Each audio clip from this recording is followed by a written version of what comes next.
This is a True Crime in Real Time update from True Crime Today and the Hidden Killers podcast. I'm Tony Brew-ski. We're about to dive into what should be the final chapter in a case that leaves you stunned and disturbed. A relationship on the brink, a night fueled by wine, and what was supposed to be a twisted game. Sarah Boone zipped her boyfriend, Jorge Torres Jr., inside a suitcase and left him there to die. But this wasn't just a tragic accident. Today, Sarah Boone stands convicted of second-degree murder, and the haunting details behind what she did that night are as unsettling as they are unforgettable. At the heart of this case lies a fundamental question. What compels someone to turn something playful, something as innocuous as a game of hide-and-seek, into a deadly act of cruelty? Was this a crime born out of years of resentment or the result of a dangerously toxic relationship? Let's dig into the facts. On the morning of February 24, 2020, police officers responded to Sarah Boone's 911 call in Winter Park, Florida. They found her boyfriend, Jorge Torres Jr., dead, his lifeless body crammed into a blue suitcase in their shared apartment. Sarah initially told investigators they had been drinking, doing puzzles, and playing a drunken game of hide-and-seek. She claimed Torres willingly climbed into the suitcase and she zipped it shut as part of the game, assuming he could get out on his own. Then, she said, she went to sleep. When officers asked Boone why Torres hadn't freed himself, her story began to unravel. She admitted that he begged to be released, but she had gone upstairs to sleep, thinking he would eventually escape. That was the first crack in her account, and soon, far more disturbing details would come to light. The real bombshell came when investigators discovered videos on Boone's phone.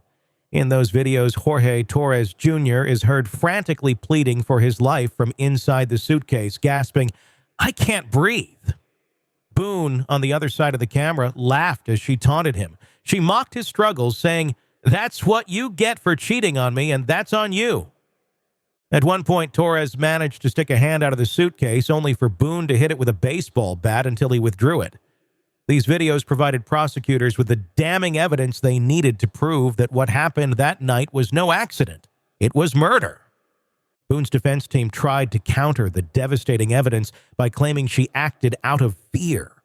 They argued Boone suffered from battered spouse syndrome, insisting that her decision to leave Torres in the suitcase was a defensive reaction rooted in past abuse. During her testimony, Boone described how her relationship with Torres had been volatile, filled with arguments and physical altercations. She claimed Torres's tone changed while inside the suitcase, triggering her fears of being harmed once again. But there was a critical flaw in Boone's defense. None of these claims were made during her initial interview with police. In fact, prosecutors pointed out that Boone never mentioned feeling threatened or referenced any abuse when detectives first questioned her. To the jury, the videos presented a clear picture. Boone saw an opportunity for revenge, and she took it. During the trial, Boone's behavior only added to the intrigue surrounding the case. Over the course of 4 years, she changed lawyers 9 times, delaying the trial repeatedly. At one point, Boone even requested professional hair and makeup services for her courtroom appearances. Her unusual behavior frustrated judges and lawyers alike, further cementing the image of someone manipulative and unstable. The trial reached its emotional peak when the videos of Torres trapped in the suitcase were played for the jury. In the footage, his voice is hoarse and panicked, calling out Boone's name. His words were haunting. "I can't breathe." Boone's cold response, captured on video, sent chills through the courtroom. "That's what you do to me when you choke me." Prosecutor Dave Cacciatore Jr. argued that Boone's decision to film Torres instead of helping him showed a deliberate intent to harm. This wasn't about fear, Cacciatore told the jury during closing arguments. This was about power, control, and revenge. As Boone's trial progressed, it became increasingly clear that the prosecution had built a solid case against her. They dismissed her claims of self-defense, emphasizing that Boone had ample time to let Torres out of the suitcase, but chose not to. Instead, she went upstairs, slept through the night, and only remembered the suitcase when she woke up the next morning. When asked if she did anything to help Torres get out of the suitcase, Boone admitted she did nothing. Her casual indifference became a cornerstone of the state's argument, proving she knew what she was doing and acted with malicious intent. Despite the defense's best efforts to frame Boone as a victim of domestic violence, the jury wasn't swayed. The damning evidence, especially the videos, painted a stark picture of Boone's true intentions that night. After just 90 minutes of deliberation, the jury returned with a unanimous verdict: guilty of second-degree murder. As the verdict was read aloud in court, Boone showed little emotion. Her attorney, James Owens, later told reporters that Boone was in shock. "She thought she had a valid defense," Owens said, "but the jury saw things differently." In the weeks leading up to her sentencing, Boone faces the reality that she could spend the rest of her life behind bars. Prosecutors had offered her a plea deal earlier in October 2024, 15 years in prison for manslaughter, but Boone rejected the deal, insisting she was innocent. Now, with a murder conviction, she faces a much harsher sentence, anywhere from 16 years to life in prison. Sarah Boone's sentencing is scheduled for December 2nd, 2024. Where the families of both Boone and Torres will have the opportunity to address the court. For many, the trial may have ended, but the emotional scars from this case will linger for years to come.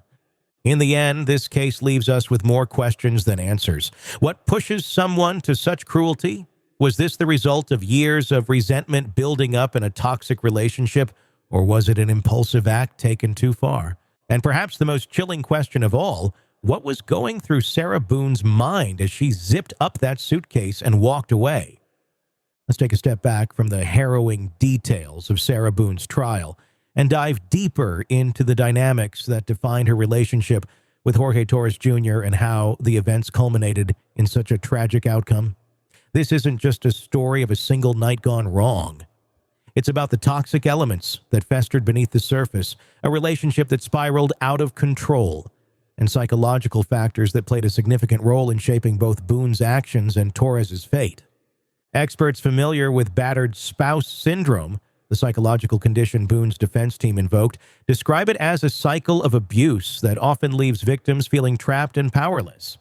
Victims in these relationships may begin to perceive threats or danger even when it isn't immediately present due to the emotional scars inflicted by prior incidents of violence. Boone testified that past altercations with Torres fueled her fear that night, leading her to leave him zipped inside the suitcase to prevent further harm. But Boone's claims were contradicted by her initial statements to police. During her first interview with investigators, she made no mention of abuse or threats. Instead, the videos from that night showed Boone taunting Torres, not acting in fear. This discrepancy raised questions about whether Boone was truly acting out of a sense of self-preservation, or if she had used the suitcase as a means of exacting revenge. Psychologists often point to power dynamics in abusive relationships, where either partner can switch between victim and abuser depending on the circumstances. Boone's defense tried to argue that her behavior was reactive, a response to years of emotional and physical abuse. But prosecutors pushed back hard, emphasizing that the videos clearly showed Boone in control, choosing not only to leave Torres in the suitcase, but also to mock his suffering.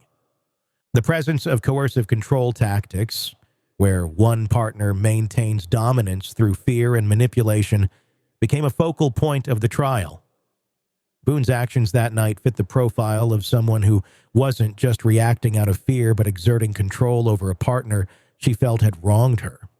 This blurred line between victim and perpetrator is what makes cases like these so complex, leaving legal teams and juries struggling to determine where self-defense ends and cruelty begins. Complicating matters further was the volatile nature of Boone and Torres' relationship. Both had prior arrests for domestic violence incidents, with police reports documenting heated arguments and physical altercations. These documented clashes made it difficult for the defense to argue that Boone was a passive victim. Instead, the relationship appeared to be mutually toxic, with each partner contributing to the cycle of abuse.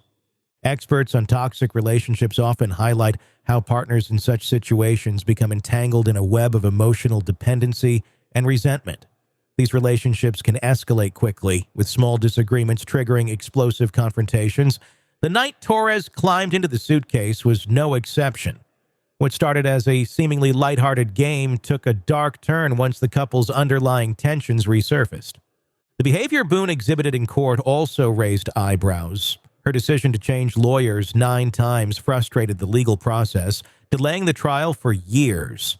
Some observers speculated that Boone's actions reflected a need for control over her situation, mirroring the controlling behavior she exhibited toward Torres.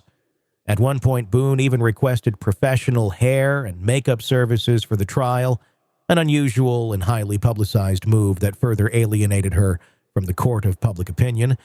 These behaviors may suggest that Boone struggled with deeper psychological issues, which could have influenced her actions the night Torres died. However, the defense team's attempt to introduce battered spouse syndrome as a key argument ultimately failed to resonate with the jury. Prosecutors effectively dismantled that narrative by emphasizing Boone's choice to film Torres' suffering, a deliberate and conscious act that showed malice, not fear. The jury's decision to convict Boone of second-degree murder highlights the challenge of determining intent in cases involving complex relationship dynamics. While first-degree murder requires premeditation, second-degree murder reflects an intentional killing that occurs in the heat of the moment. The evidence suggested that Boone acted with clear intent to harm Torres, but without the level of planning required for a first-degree conviction. Boone now faces the harsh reality of spending the rest of her life behind bars. Sentencing is set for December 2nd, 2024, where Torres' family will have the opportunity to address the court. For them, the trial's conclusion may bring some sense of closure, but no verdict can undo the loss of a loved one. Ultimately, this case raises uncomfortable questions about the consequences of unresolved trauma and toxic relationships. Could this tragedy have been prevented if Boone and Torres had sought help earlier? Or was their relationship always destined to end in disaster given the volatile emotions at play? In cases like these, there are no easy answers, only lingering doubts and the haunting reminder of what happens when anger, resentment, and fear take control. That's the latest. I'm Tony Brew-ski. If you want to stay up to date on this case and others we cover, be sure to subscribe. In a world where the darkest secrets lie just beneath the surface, They said it was an accident, but the evidence says otherwise. where hidden killers roam unnoticed in the shadows. I think you would definitely be looking at a blend of toxic, very bad narcissistic personality traits, and they will be vengeful and possibly resort to violence. Join Tony Brew-ski as he uncovers the truth behind the most chilling cases. They said it was an accident, but the evidence clearly says otherwise. Each episode, we dig deep into the minds of those who commit the unthinkable. To your point on narcissism, he thinks in his own mind how witty he is. Yeah. But he lost that jury. I was done with him in 2 minutes. From unsolved mysteries to infamous crimes. Geez, you've just talked about how you've taught yourself how to do everything under the sun. I bet you did a YouTube video, how to best kill somebody with a knife. Hidden Killers with Tony Brew-ski takes you where few dare to go. How does someone with such a dark secret go unnoticed for so long? With multiple new episodes every single day. We're not just telling stories, we're seeking justice. Listen now on Apple Podcasts or wherever you get your podcasts. Just search for Hidden Killers with Tony Brew-ski.